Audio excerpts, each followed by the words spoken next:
Hello, everyone. Greetings all. We are on page 172, is it? 173. 173 of the Pure Worship Book, and the subhead is what? Summon those who will bring punishment.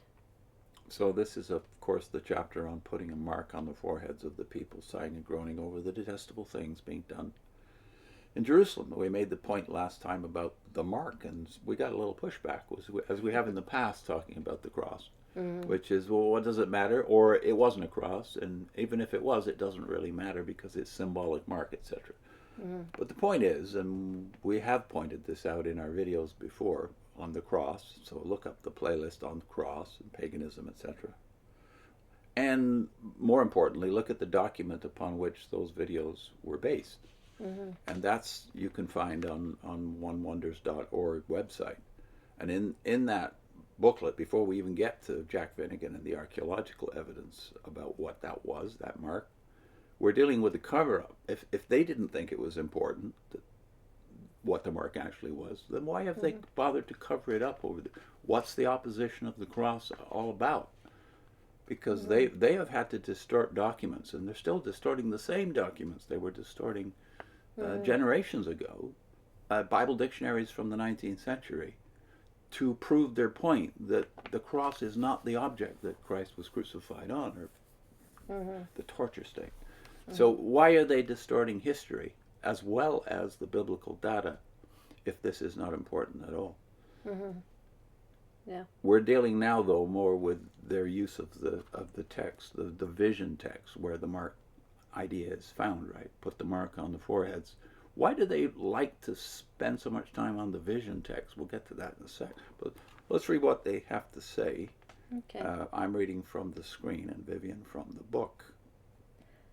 So paragraph 4. What did Ezekiel next see and hear in the vision? And they recommend reading Ezekiel 9, 1 to 11. Which we won't do because they're going to tell you what it is here. Yeah, okay. Okay. 7 men approached from the direction of the upper gate that faces north, perhaps near where the symbol of jealousy was, or where the women were weeping over the god Tammuz. The 7 men entered the inner courtyard of the temple and stood near the copper altar of sacrifice. But those men were not there to bring a sacrifice. The time for acceptable sacrifices at that temple was past. 6 of the men stood, each with his weapon for smashing in his hand. The 7th man was noticeably different. He was dressed in linen, and he had not a weapon but a secretary's inkhorn, or, as the footnote states, a scribe's inkholder. What was the man with the inkhorn to do? He received a weighty assignment from Jehovah himself. Go through the city, through Jerusalem, and put a mark on the foreheads of the men who are sighing and groaning over all the detestable things that are being done in the city. Perhaps in that instant, Ezekiel thought back to the faithful Israelite parents who would put a blood mark on the upper part of their doorway and on their doorposts as a sign that their firstborn children were to be saved from destruction. That's all alluding to Exodus chapter 12, the first Passover. In Ezekiel's vision, would the mark put on the forehead by the man with the inkhorn serve a similar purpose, as a sign that the one bearing it should be spared from Jehovah's destruction, from Jerusalem's destruction?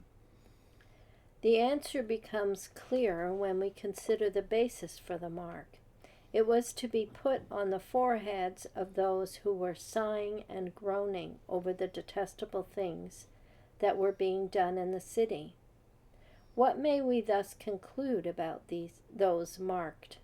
For one thing, they were deeply grieved at heart, not only over the idolatry carried out at the temple, but also over all the violence, immorality, and corruption that filled Jerusalem.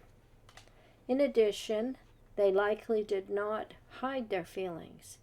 The words and actions of such right-hearted ones,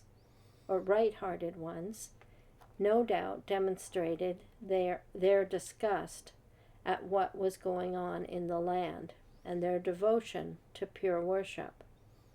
in his mercy, Jehovah would spare those deserving ones. How then were the 6 men with the weapons for smashing to carry out their mission? Ezekiel overheard Jehovah's instructions to them. Follow the man with the inkhorn and kill off everyone except those, or any, who have been marked on their forehead. You should start from my sanctuary, Jehovah directed. The executioners were to begin their work at Jerusalem's heart, the temple, which was no longer sacred to Jehovah. The first to be slain were the elders who were in front of the house, the 70 elders of Israel who were in the temple and were offering incense to false gods. What was the final outcome? As Ezekiel continued watching and listening, the man with the inkhorn gave his report to Jehovah. I have done just as you have commanded me. We cannot help but wonder, how did matters turn out for Jerusalem's inhabitants? Were there any faithful ones who survived the destruction? Now, as you read through this, what you probably don't notice, unless you really are paying attention, is their use of phrases to load up. Yeah. What is your takeaway from this? That only those who deserve to survive will survive. So they've got right-hearted ones, deserving ones, people who had devotion to pure worship, and faithful ones. But you don't hear that in the text anywhere. It doesn't use those phrases, those expressions. It doesn't say you're deserving, that's why you're getting this mark. So why it says they're sighing and groaning. It doesn't say they're deserving or faithful. But why do they prefer this narrative? Why do they want you to think about the vision that Ezekiel had rather than the way the vision works out in history? For instance, we have the life of Ezekiel, much of it. Mm-hmm. We have the life of Jeremiah. Mm-hmm. Jeremiah goes to Egypt in exile, and Ezekiel is in the Jewish community of survivors who were taken in most of them were taken in the first and the second exile. Mm-hmm. And of course, you're focused only on the destruction of Jerusalem here. So who are the people who actually survive and actually go into exile? Are they faithful ones like Ezekiel and Jeremiah and Daniel? Or are they mostly something else? Mm. And we have an answer. So that's why we didn't want to read Ezekiel 9 again, because they've just told you what you get from that. Yeah. But we need to say in advance, the reason that they have to keep going over the vision and talk about the destruction rather than the survivors and why they survived and what they were like when they survived, the reason they have to keep returning to it is because it's how you conform the Ezekiel narrative by this vision to Rutherford's Armageddon scenario. Mm-hmm. And in case you don't know this, if you look back at the history of the Armageddon teaching, Russell's teaching about Armageddon was not the present teaching. Where'd you get the present teaching? From Rutherford. Yeah. What is that preferred teaching of Rutherford? Everybody who's not loyal to me, basically, or part of God's organization, which is basically Rutherford, will be destroyed. And you still got that narrative. Yeah. So of course you need the vision where everything's black and white, whereas in the history it's not black and white. So these people are going into exile. They're not going into paradise. They're not surviving and having a pleasant life. They're going and living and dying in foreign countries, away from the city of God. Yeah. Good and bad alike. This isn't a pleasant ending for them. No, just in case you need to be convinced on this, look at really any of the early portion of Ezekiel where you have Ezekiel getting his assignment, what he has to do. Remember, Jeremiah, we said last time, is sitting in the dust and the rubble in Jerusalem. Mm-hmm. Then after that, after he writes Lamentations and is telling you his attitude towards his fellow survivors, not all of whom listened to him. In fact, how many of them listened to him? I don't think anybody listened to him except for the guy that writes the passages for him. Right? Baruch, his secretary, and one or two others listened to him. Mm-hmm. But he's mourning for them. That is for the people who weren't listening to him before. He's mourning over their destruction. And when he goes to Egypt, he's among a people who are still rebellious. They're still worshiping the Queen of Heaven in Egypt. Mm-hmm. And now Ezekiel, just for instance, sample the first 7 verses of chapter 2. Ezekiel's already been called, and he's now been told to basically stay in his house, to shut up. he's going to be told in these chapters until God opens his mouth again to give them a specific message. Here's a sample, though. This is Ezekiel 2, 1-7 in the ESV. And he said to me, that is this person, this glorious person standing before him, said to me, Son of man, stand on your feet, and I will speak with you. And as he spoke to me, the Spirit entered into me and set me on my feet, and I heard him speaking to me. And he said to me, what? The person standing before him or the Spirit? It's a bit ambiguous here. Mm-hmm. I heard him speaking to me, and he said to me, Son of man, I send you to the people of Israel, nations of rebels who have rebelled against me. They and their fathers have transgressed against me to this very day. The descendants also are impudent and stubborn. I send you to them, and you shall say to them, Thus says the Lord God, Yahweh Elohim in the original. And whether they hear or refuse to hear, for they are a rebellious house, they will know that a prophet has been among them. And you, son of man, be not afraid of them, nor be afraid of their words, though briars and thorns are with you, and you sit on scorpions. Be not afraid of their words, nor be dismayed at their looks, for they are a rebellious house. And you shall speak my words to them, whether they hear or refuse to hear, for they are a rebellious house. Yeah. So you don't like this narrative, which is most of the survivors are not deserving ones. They're not faithful ones. People, yeah, and are in line for punishment.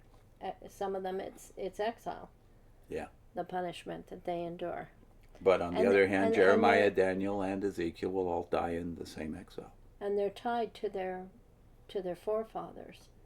So this is a punishment that's happening, not just because of themselves, but also for their community through history. So that concept is not in our heads when we're witnesses, any kind of community responsibility. Yeah. We're all very individualistic. It's what you do on your own.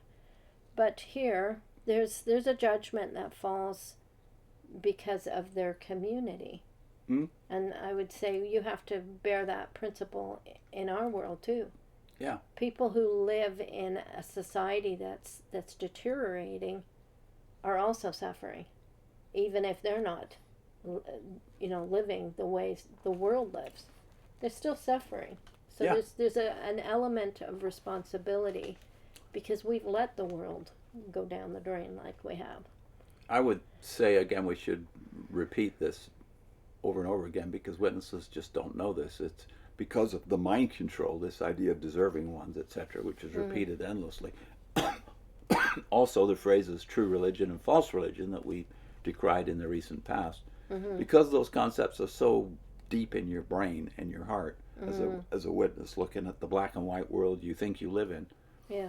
Because of all of that, you need to be told over and over again that the difference between you and the way God thinks, God's categories are not false and true religion. It's you are my people or you're not my people. Mm-hmm. Ezekiel is part of God's people, so like you said, he suffers community responsibility, and he will suffer the same ultimate end. He will die in exile.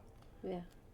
But like you said, also this radical individualism, which is a kind of an American disease, a North American disease, is also infected the cults that were created in North America. One of them is this idea that no, being in God's organization won't save you. It's up to you to be faithful.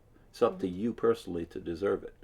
Yeah. And so in order to buttress that narrative, they need to get away from this kind of information about the way it actually worked out and to go with the preferred narrative, which is black and white.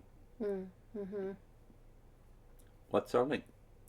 We're linking to a video from our series in Revelation for Jehovah's Witnesses, number 6, Armageddon, Where, and World Situation. Those are questions, right? And the playlist. Yeah. For Revelation for Jehovah's Witness. You'll be perhaps surprised to know that Russell's original scenario, which he seems to have inherited from Nelson Barber, was more like the evangelical scenario of Armageddon, namely that it's a local disaster, not that it doesn't have worldwide repercussions, and not that a lot of people will not die because of those repercussions, but it's a localized situation. So And check out this video. We'll put in the description a link to our One Wonders website so that you can look up the cross document too. And the cover-up. See you next time.